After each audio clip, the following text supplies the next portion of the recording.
Let's see if that works.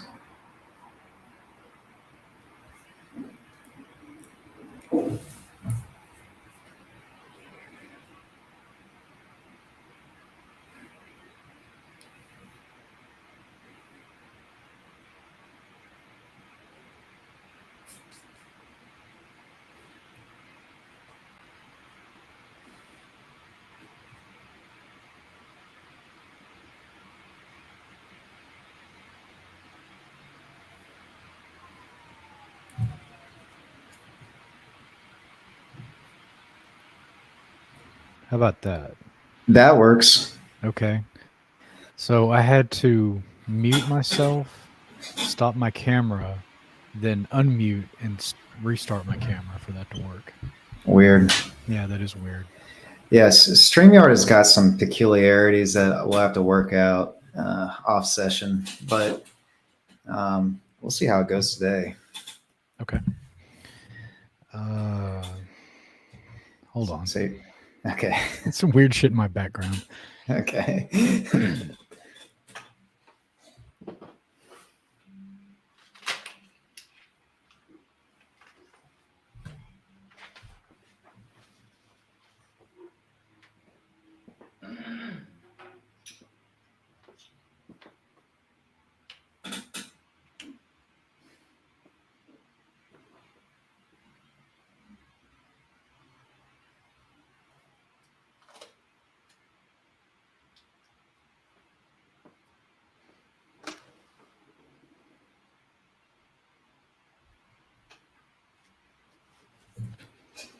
Okay.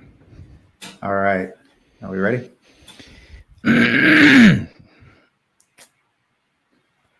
Yeah, I think so. Okay. Well, we are tentatively calling this I Heard You Make Art. I've been playing around with like words all day and I haven't thought of anything catchier yet. So maybe that's something we can crowdsource at some point. Sure. That works for now. Yeah. So should we introduce ourselves or? Yeah, you start. Okay, I'm Ian. I'm the marketing manager at Danger Press. And basically, my job is to uh, foster relationships with our customers and show them uh, how we care about their work via social media, via YouTube, and hopefully with this ongoing podcast where we can talk to them in a long format and really pick their brain about what's on their mind. My name's J.Gilman. I'm owner and creative director at Danger Press. And what we want to achieve with this is to give people kind of an intimate view of our clients and give them insight to the kind of people that we do business with and what other artists and designers are thinking when they come to us and what kind of projects they're bringing us and what their ultimate goal is to do with it, with their project in the market.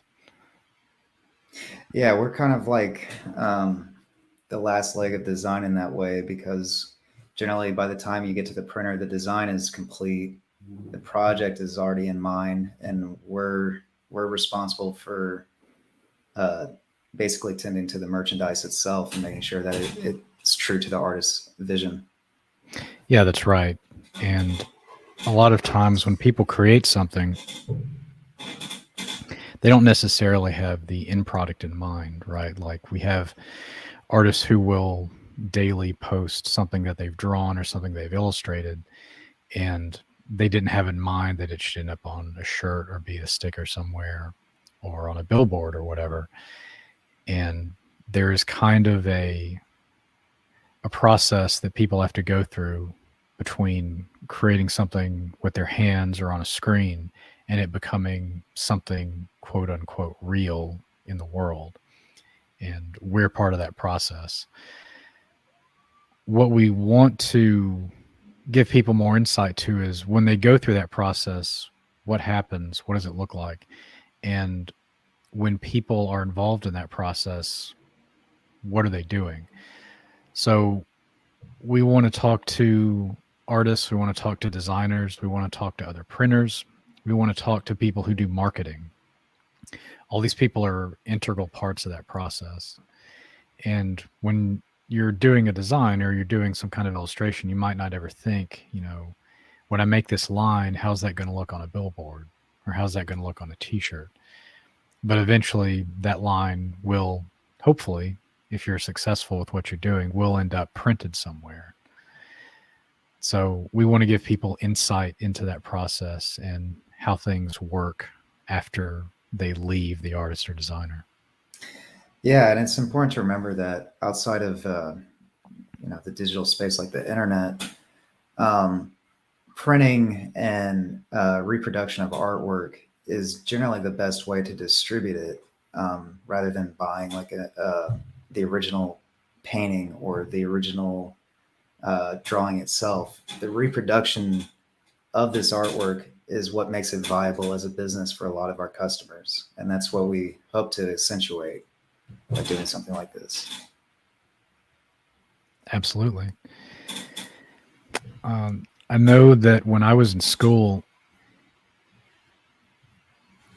it wasn't uncommon for people to get into doing design and not have any print experience, right? Because maybe they came to it just working on a screen, or maybe they came to it thinking they were going to go do web design. And when you have that concept, it's really easy to think, well, if I need to print something, it just comes out of a printer, right? Like you press a button and it comes out of a laser printer or an inkjet printer. And for a lot of new designers, that's kind of the extent of their experience in the print world. And that's not necessarily a bad thing. That's just your experience is what it is. So unless you've been, unless you took some printmaking classes or you've been in the industry for a while, you're not going to really understand, well, how do I get this thing that I made on my iPad to a poster? Like, how does that work? So that's where we can do a lot of education. We like to talk to our clients and give them as much information as they want, because generally speaking, the more educated our clients are, the better it is for us as well. It makes moving from their design to what we do simpler and go more smoothly. But it also gives them a lot of power, right? Because they can then create something that was specifically made to go on a garment or specifically made to go on to a poster. And there are different things you have to think about when you're doing that. And a lot of that can be rounded up in the design stage. So for instance, if you're printing spot colors on a shirt and you're going to start a design, do your initial sketches and then pick your colors early in the process. Decide, okay, I'm going to do a design and it's only going to be 3 colors. And work with those 3 colors from the beginning, instead of just working with a huge color palette and then trying to reduce it later in the process.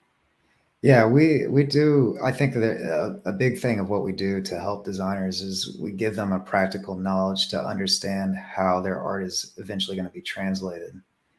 And so I'm curious, like, what are some of the things you hear from customers when they're first learning about this process? What are some of the biggest wake up calls for them? Well, initially, if it's somebody who's really new to it, they may treat their work like it is something that's just going to be posted online, because that's the extent of their experience, right? Maybe they've put their work on an Instagram account and most of the stuff they've put up there is just 1350 by 1350, which is ideal for Instagram, right? But you don't want to print from that size. So people that are new to it, they'll often give us things that are low resolution. The other thing that people sometimes struggle with is, like I said earlier, reducing number of colors, because a lot of their design work is maybe based on colors, right? Because there's a lot of emotional response that you get from colors. And when they're told to reduce it, that can be a challenge. It's not necessarily a bad challenge. I think it's good to challenge how you create your art and design, give yourself parameters to work within. Those things sometimes, especially this time of year when we're really busy, we're not going to be able to turn it around as quickly as you might want, right? Yeah. Because they'll come and say, can I, and I need these next week for some event that's happening. And a lot of times we're not able to do that if it's our busy season. So really it's real, a lot of it's just about planning. Yeah. Yeah. And so I guess this kind of leads into what I also wanted to talk to you about today, which is how did you get started in this? What's the story behind Danger? So I was in, this was in the early double aughts. I was in school and I was doing a lot of my own designs and I wanted to put them on shirts. And my background was working in the flexographic industry. I did, I was a coordinator for other graphic artists working on designs for the flexographic industry. And for anybody watching that doesn't know what that is, flexo is a kind of printing where you put images onto bags. So if you buy any frozen food, if you buy dog food in a bag, if you buy any kind of clear bag that has printing on it, that was printed on a flexo press. And they're these huge presses. They kind of look like newspaper presses. Yeah. And clear film is fed to them through a big roll. And the rollers are what actually transfer the ink to the film. So you'll have a roller that'll dip into a well, and around this big cylinder is kind of like a big stamp. They'll Yeah. take a stamp that's either made out of rubber or poly, and they'll wrap it around the cylinder. And then the cylinder goes into an ink well, picks up ink, and then transfers it to the film. And you do it in a certain layer. So a lot of the trapping and art prep for it is identical to screen printing. So I thought it would be cool to do my own shirts. You know, I think any pretty much every designer at some point in time is like, I should start my own clothing line. And you absolutely should, because you can learn a lot from it.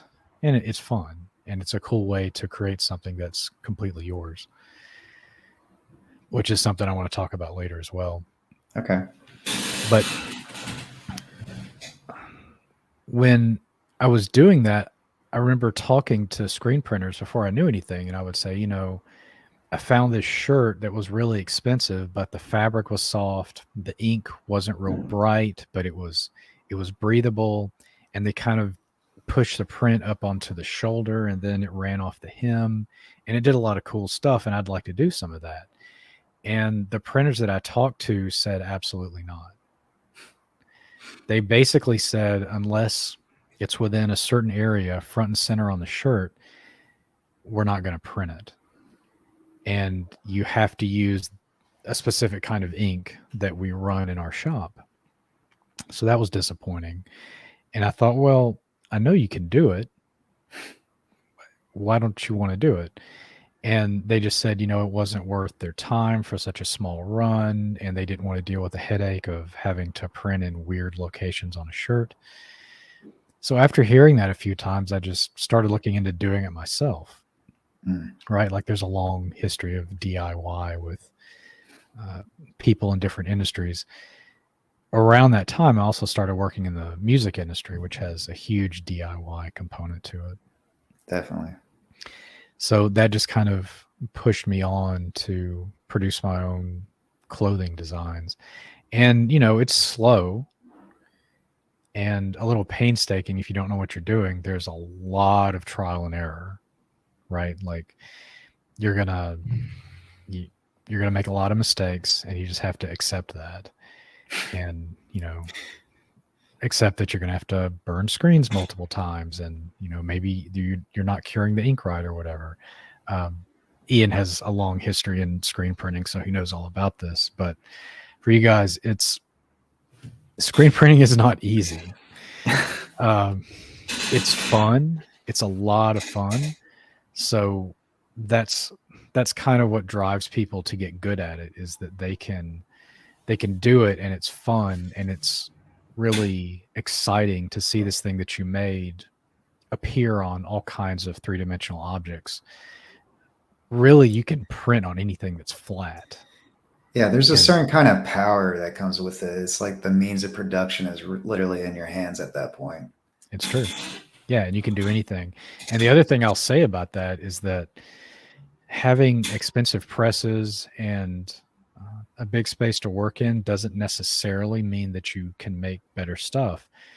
You can make prints at home working in your bathroom and in your kitchen that are just as high quality as we can make in our shop.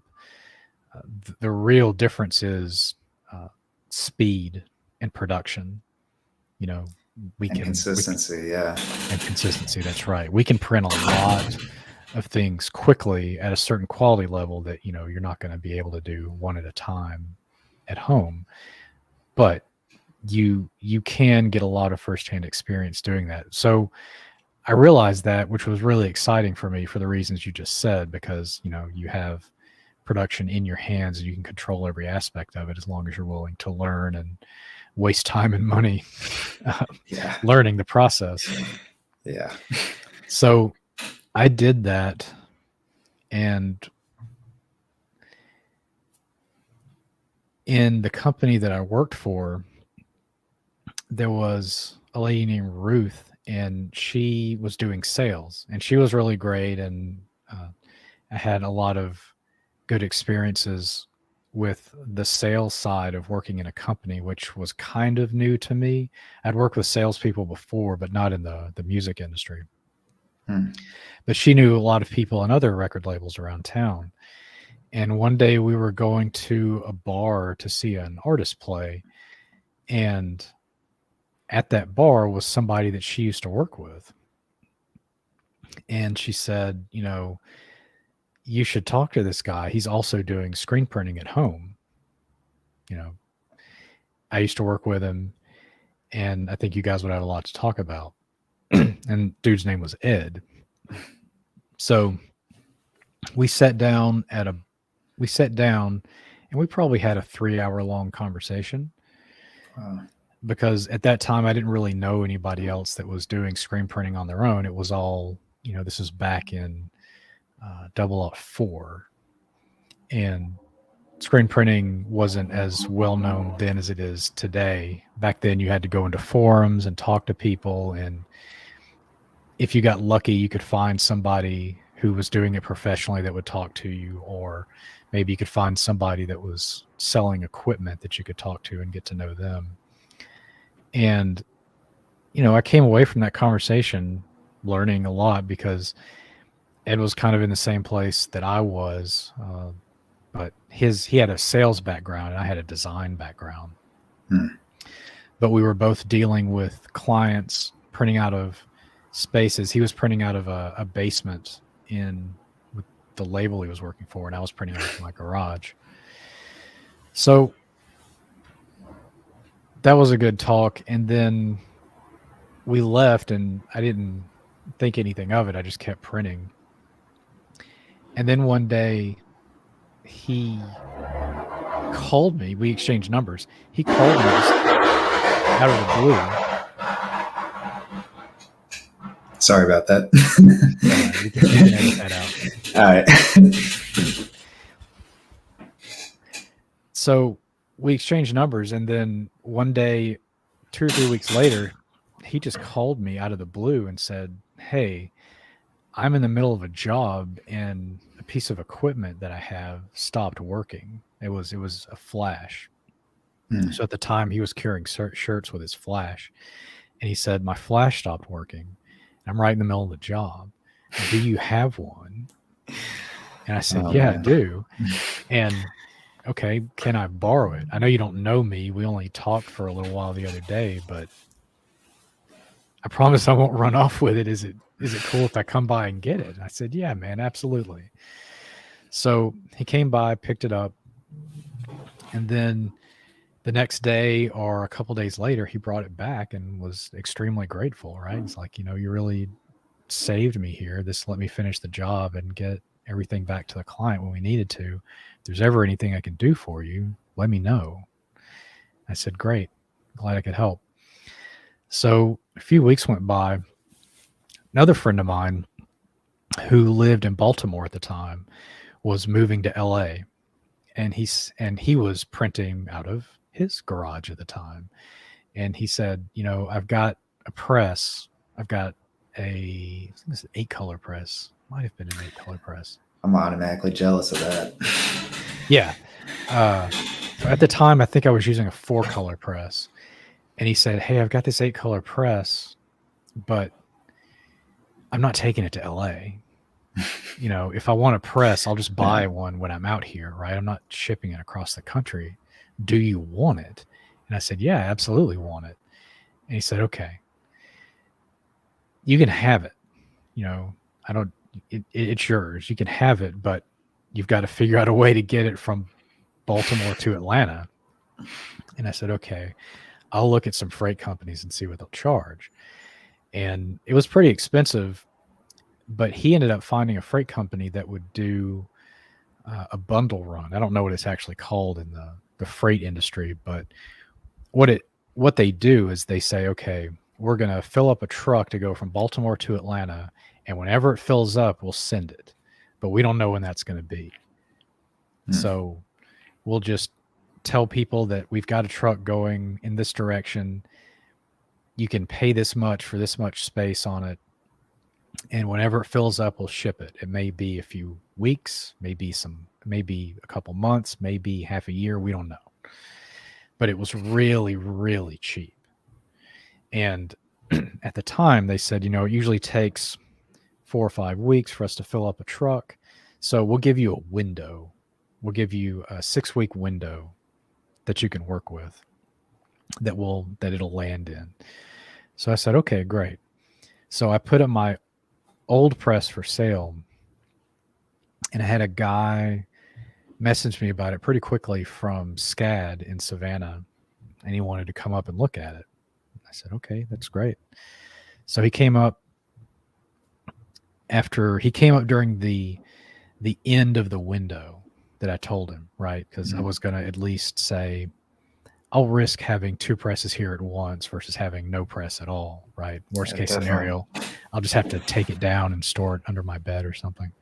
Yeah. So I think I had 1 week left on the 6-week window, and I told the guy he could come up.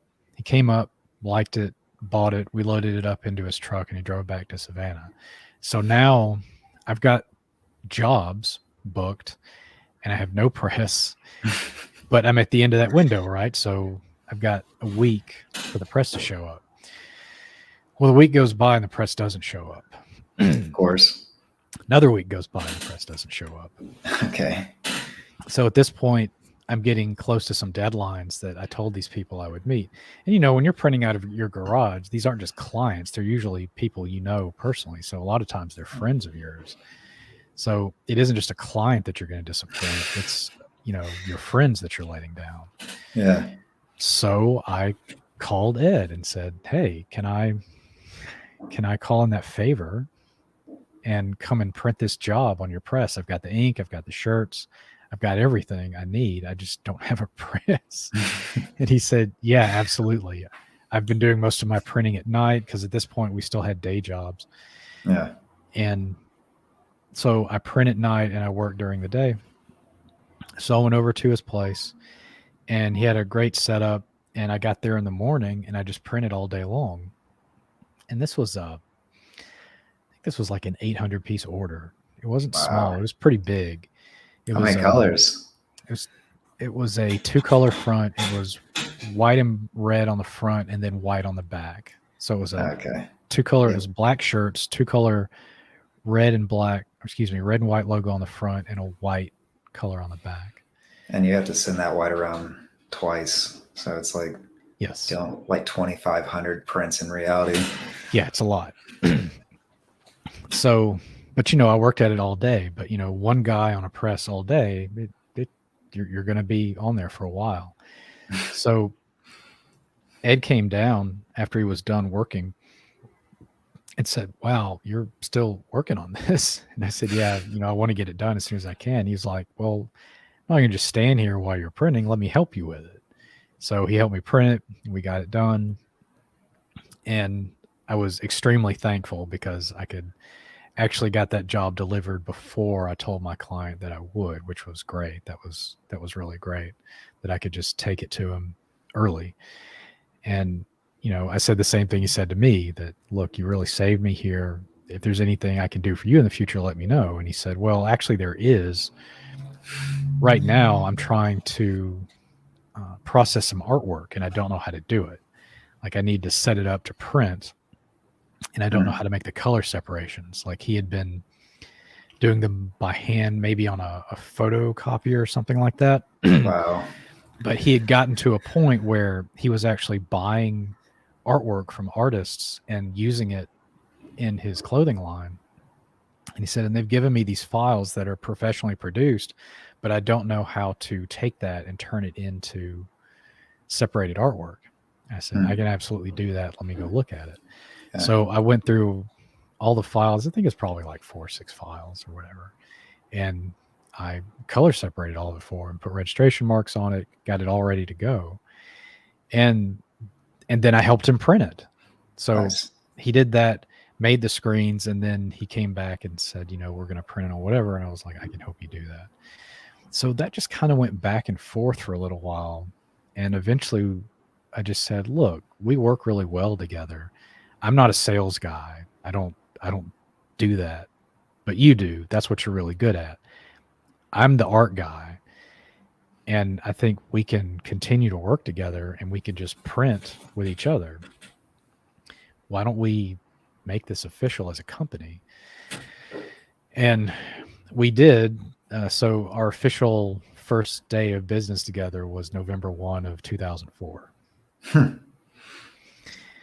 And, at the time we didn't really have a name for what we were doing. And I said, well, what do you want to call this? He said, I don't know. Do you have any ideas? And I graduated with a design degree, and part of that was identity design. So I said, yeah, I do have some ideas. And the thing about an identity is that it needs to have a strong concept, right? Like a lot of people will just name their company after themselves. I didn't want to do that because I thought that was lame.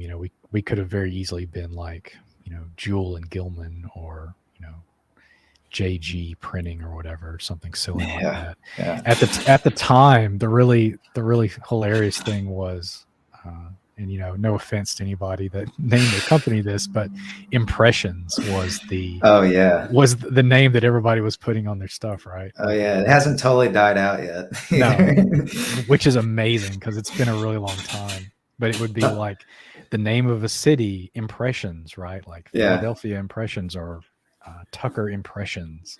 It sounds like they're selling like Hallmark cards. Right. Because people don't talk about printing, outside of the print industry. People don't talk about number of impressions or whatever. Like that's a real industry thing. So it seemed silly to name yourself that, not just because it sounds silly, but people don't think, oh, I need to go get some impressions made, right? Like they'll say, I want an end product. Right. So the other thing I was considering was, well, it needs to be something that isn't used a lot, right? Because when people talk about a company, they inevitably short the name of it. Yeah. KFC is the biggest example, right? Because it used to be Kentucky. Again, some people naming their stuff regionally. Kentucky Fried Chicken. And eventually it became KFC because marketing people got involved, and I guess that sounds cooler, but it markets a lot better than saying all those words. Yeah.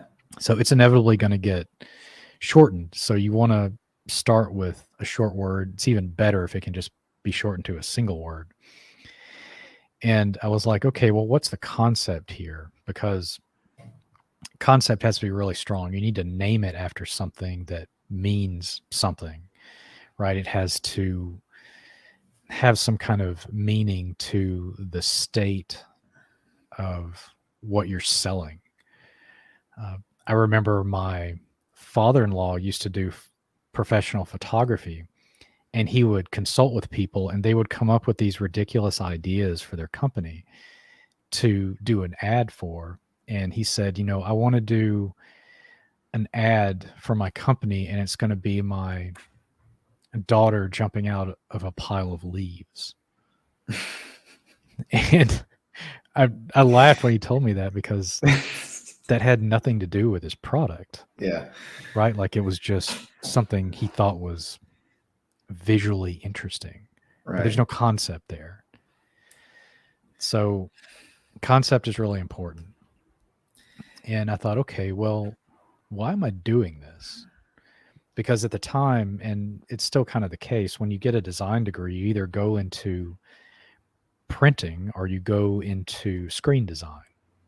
Screen meaning like User something, interface. user interface, right? It's going to be something that's going to be on a monitor. It's going to be on a phone.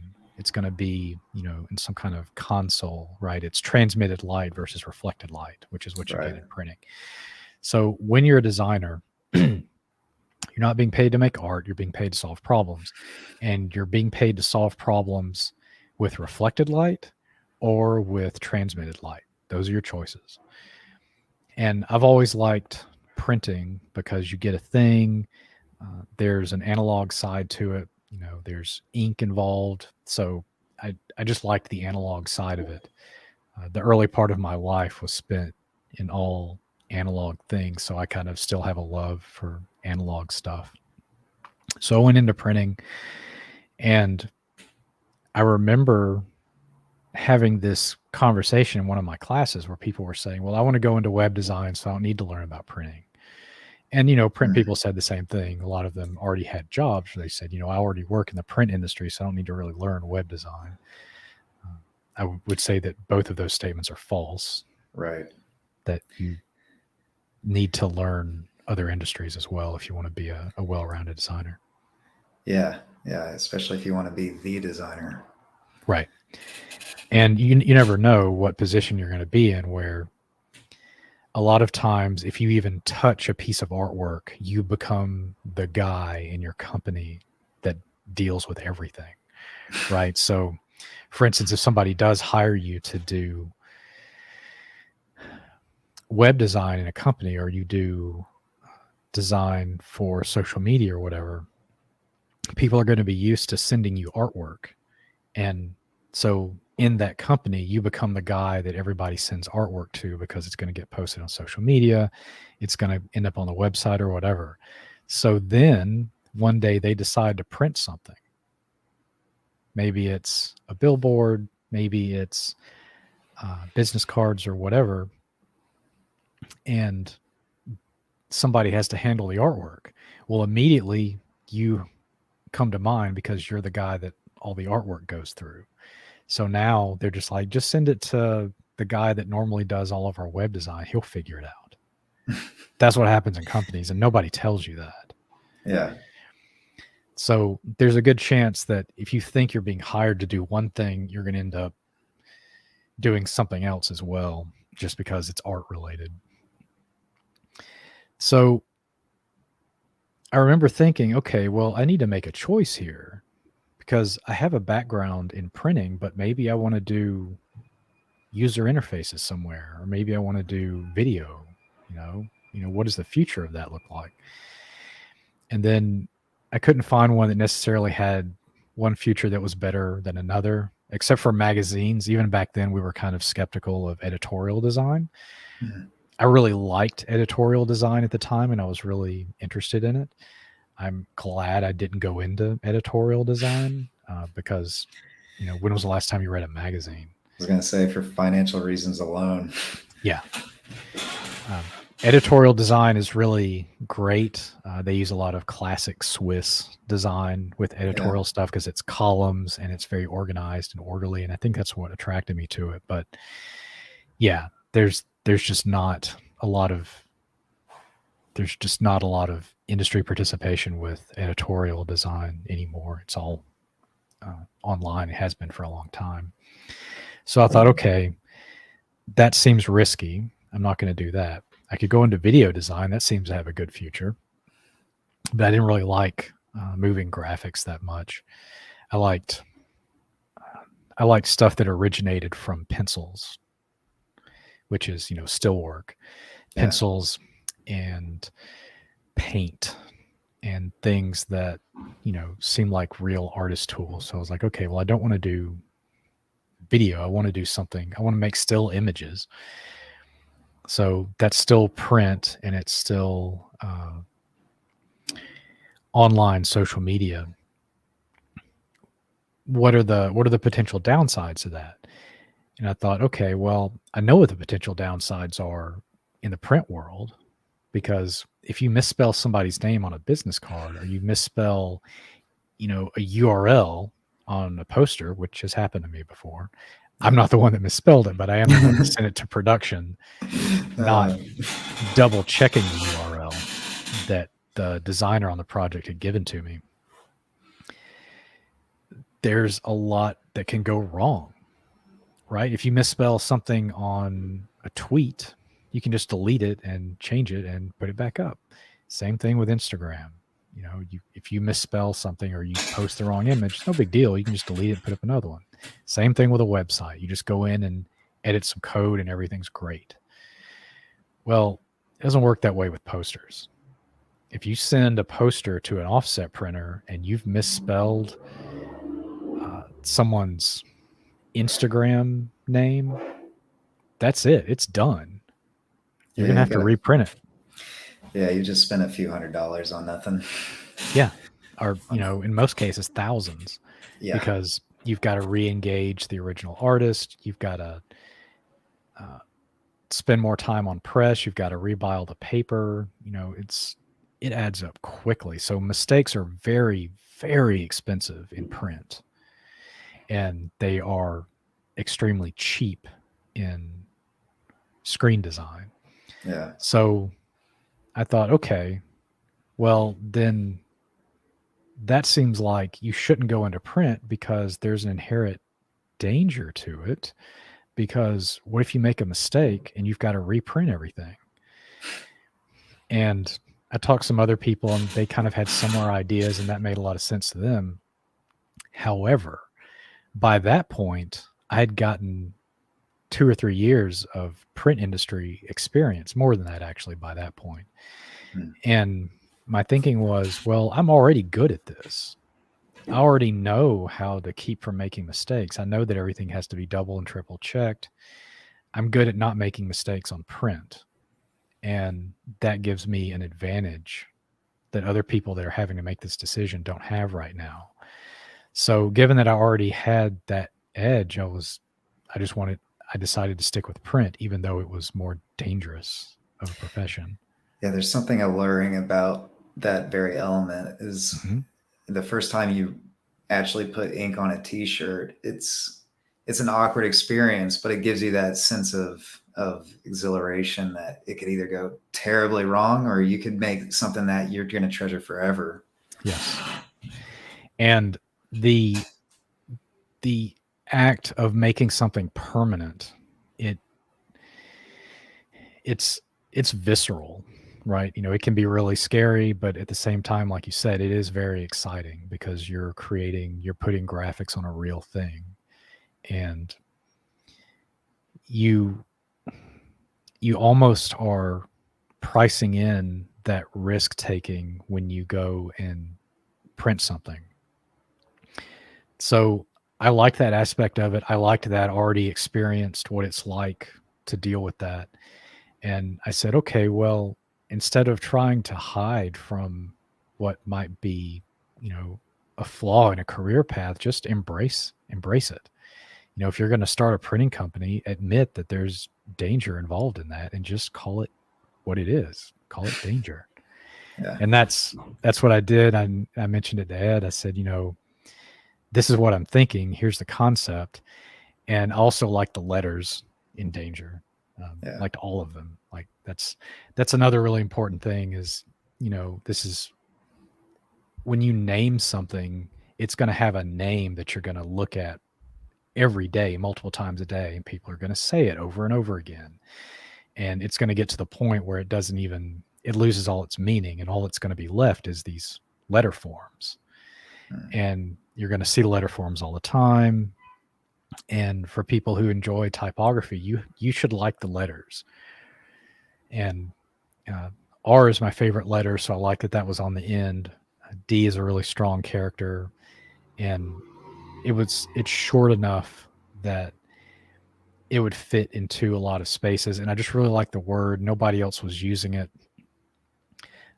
There were a few people in the screen printing industry that were using it as their, not the screen printing industry, but there were people who were doing garage printing and illustration, and one of them was using it as their last name on a forum at the time, which doesn't really relate to what I was trying to do. But nobody was using it, right? Nobody was going to search for Danger the printing company and come up with uh, a roller coaster at Six Flags or something like that. Yeah. Yeah. Like, it wasn't being used. So I knew that if people ended up shorting it and they said, there's a company called Danger, and you're like, well, that's all I know. If I Google it, I don't remember what their URL is. I don't remember anybody's email address. I threw the card away. Let me just Google Danger and see what comes up. There was a good chance that my company would come up if I named it that. Hmm. So that's where we came up with the name, and that was kind of the whole journey from beginning to end of where we came up with it. And it's worked well for us. Yeah. I got to say that I actually met Ed about 10 years ago when I was working in the same complex. And there is something about walking up in it and it says Danger, and you're just like, what are these guys about? It seems to Right. be a total departure from like the typical, like, we do family reunion and Yeah. and barbecue t-shirts. There was a definite, I was only there, I was only here for about 15 minutes that day, but it was very evident that it was a design conscious and design forward looking business. Yeah. And that was all intentional. And we always get people who will just stop by and say, what do you guys do here? Yeah. And it's a little more obvious now because we have so many boxes shipping out up front. But I wanted something that could almost market itself, uh, something that didn't sound like what you would call a printing company. Like you said, if you were trying to do uh, reunions or weddings or any kind of party events or whatever. And part of that was because that wasn't who our client base was. Like I mentioned before, when you first start a company, most of your customers are going to be your friends and family, right? Like that's just how it is. Those are the first people that are going to know you're doing it. They're going to want to help you out and give you business. And all of almost all of my friends were artists and designers, Hmm. and or they were in the music industry. Ed was in a similar situation. Also coming from the music industry, he knew a lot of artists and designers and knew a lot of musicians. So the core of our initial client base was all artists and designers. And that marketed really well with them. And we ended up just continuing to serve artists and designers.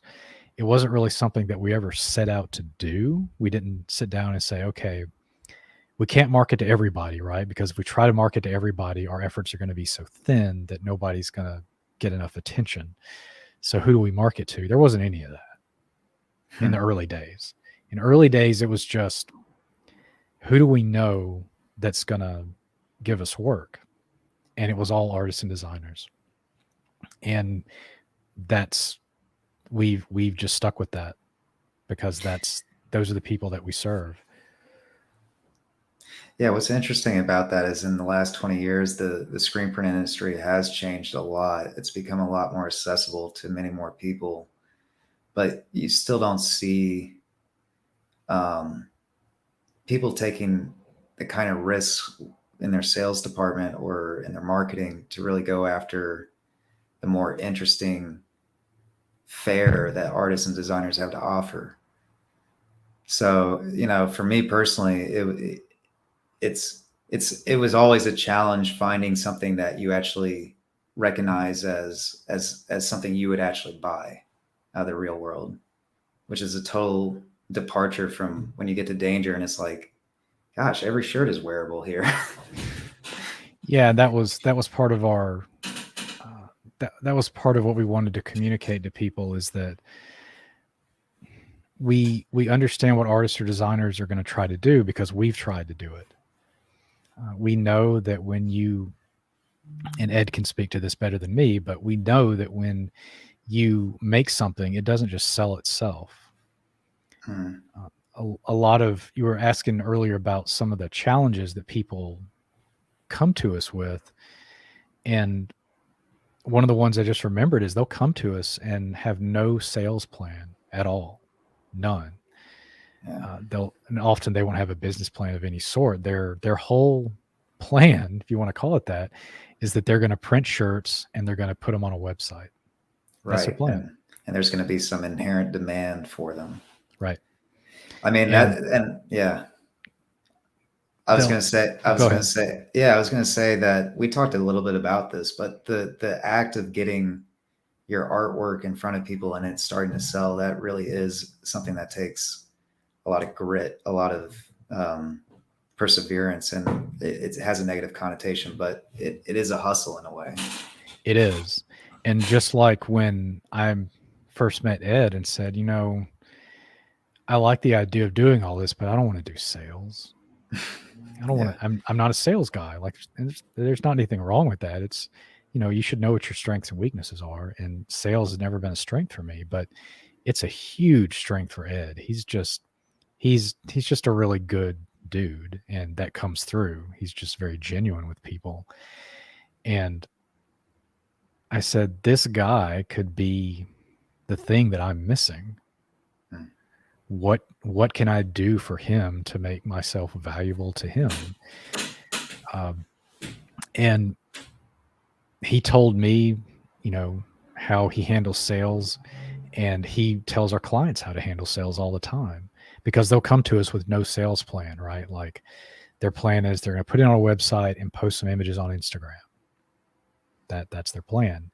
And he'll walk them through, like, and he'll say things like, you can have the best design out there, but if nobody is actively selling it, it's probably going to fail. Yeah. And we obviously don't want our clients to fail. We want them to succeed. So one of the things that we can do is advise people on, if you're trying to get things in the market, this is how you do it. So we quickly figured out that when we post things on social media, we're posting it as if we're taking it to market ourselves. It needs to look so good that it could be for sale somewhere, even if it's just something that we're showing off that we printed for somebody, or just something that came through our shop that we like. We need to take the kind of photos of it that you would see on a site where it was for sale. Mm-hmm. So e-commerce is kind of, in a weird way, part of what we do from a representational way in how we look at our products. The majority of our clients eventually want to try to sell the things that they print.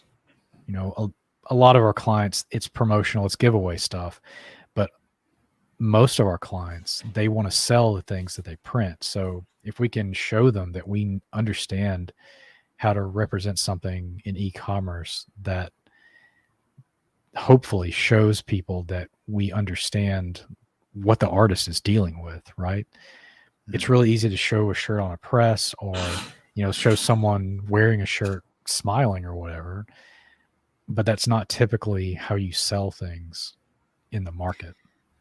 Yeah, and it also kind of misses the opportunity to get back at what the heart of this is, which is, what are the elements of the t-shirt design that make it work so well, and how can we impart that to other customers or just people who are interested in looking at the work? For sure. And something that we've always tried to embrace is educating our clients. I talked about this a little bit earlier, but it really is important.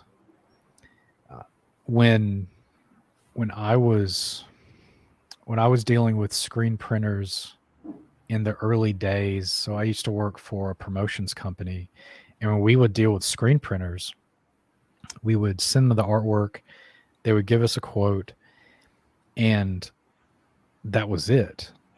Hmm. Every once in a while, I would go there and talk to them about how I could better separate the artwork or how we could set up the job better for them. But there was never any exchange of information.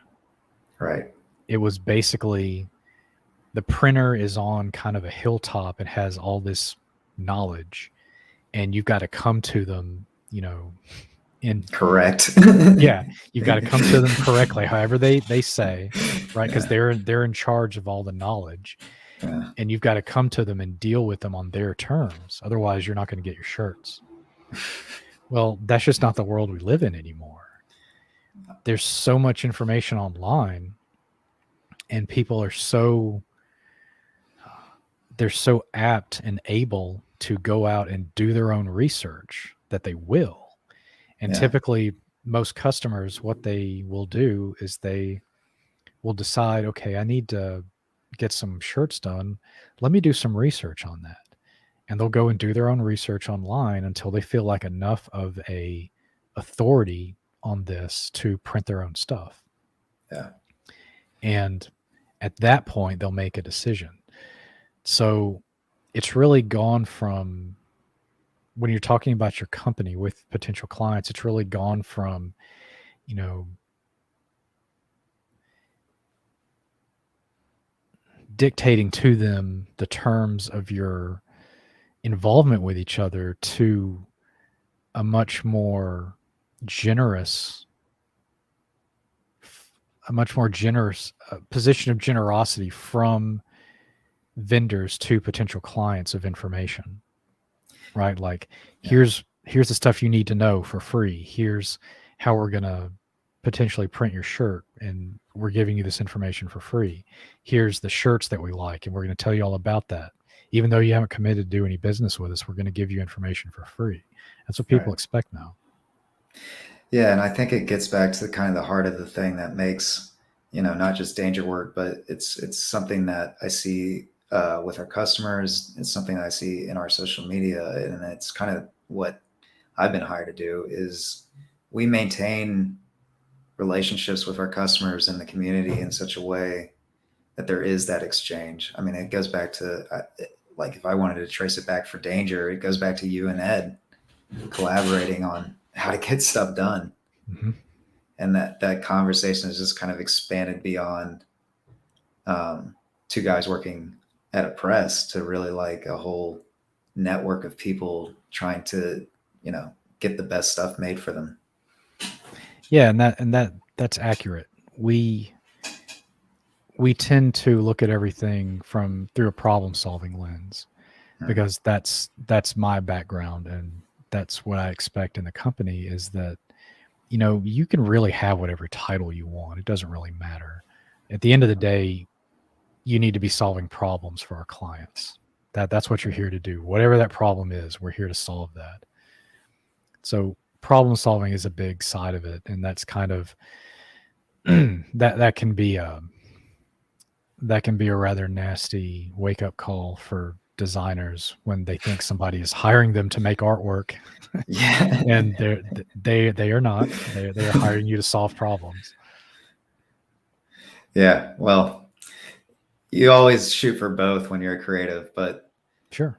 but it's always nice just to get it right, no matter how. It's like what's interesting to me is because I come from it from a print as from the perspective of a printer first and a designer way second. Mm-hmm.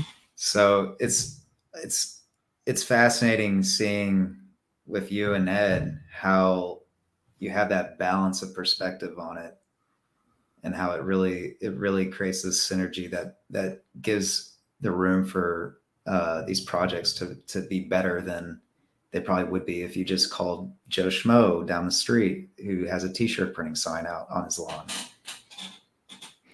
Yeah, and it's important if you're, it's kind of off topic, but when you're choosing somebody to partner with, they need to be just enough not like you to be useful, Mm, right? So something that's easy to fall into is that you want to work with people that are like you, right? yeah. And that's totally understandable. But you because you do want to have some things in common, like how you handle budgets and your vision for the company and things like that. But you also want to work with somebody who is just different enough from you that they can potentially do things that you can't. They can bring a perspective that you can't. They have a view on the world that is just different enough from yours that you're useful to each other. It's like two puzzle pieces fitting together, to use a cliche example, instead of like the same puzzle piece trying to somehow connect it to itself. Yeah, I think the term I used with you earlier was enlightened self-interest, Oh, where sure. both parties are looking for that middle space where they can benefit mutually. Hmm. And it doesn't matter if it's a client or a relationship or whatever. That's something you look for just out of any situation in life. Yeah, absolutely. So, should we talk about current events or should we cut it off while we're still on top? I think I think we can cut it off here. Okay. Did we cover what we said we were going to talk about? Yeah, I think we've set it up that this is kind of our charter is we want to invite people on and let them talk about their experience in the art world and how they're making their way. And I think you and Ed at Danger,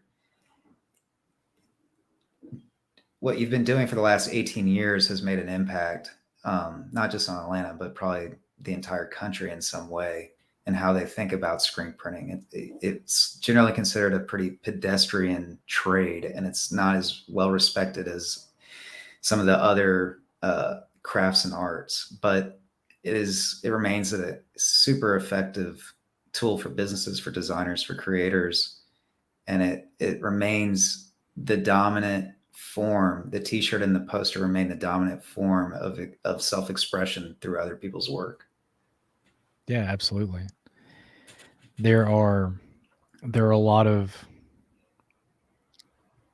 ways you can go with your art and design. I know plenty of successful artists who never have anything printed. They'll just post stuff on social media, and then they'll have shows and they just sell the pieces at the show, and that's it. But what you're really missing out on there is the ability to have your art and design reach different audiences, and challenging yourself to make something that isn't, oil on canvas, right? You've got to understand some industrial process, or you've got to understand a printmaking process. And honestly, I find that most artists who have to make that leap eventually, maybe not during, but eventually they enjoy having that extra avenue or learning how that other thing works, even if it's a digital process, because we do a lot of digital printing as well. Mm. Even if they're just creating something that is going to be on a garment, it's just a whole new way to look at your work. Yeah, I don't think there's anyone in the arts who resents learning something new about what they do Yeah, they may not want to learn how the way to they do. well, yeah, well, they may not want to learn how to deal with printers, Yeah, but they do like the end result. yeah. Well, Jay, thanks for doing this with me today, and Absolutely. I look forward to the next one. I'll let you know who it is. We got a number of people that are interested in talking to us, and that's always great to hear. Right on. I enjoyed it. Cool. Thanks. Have a good weekend, man. You too. All right. I'll see you Monday. Right on. Bye. Okay.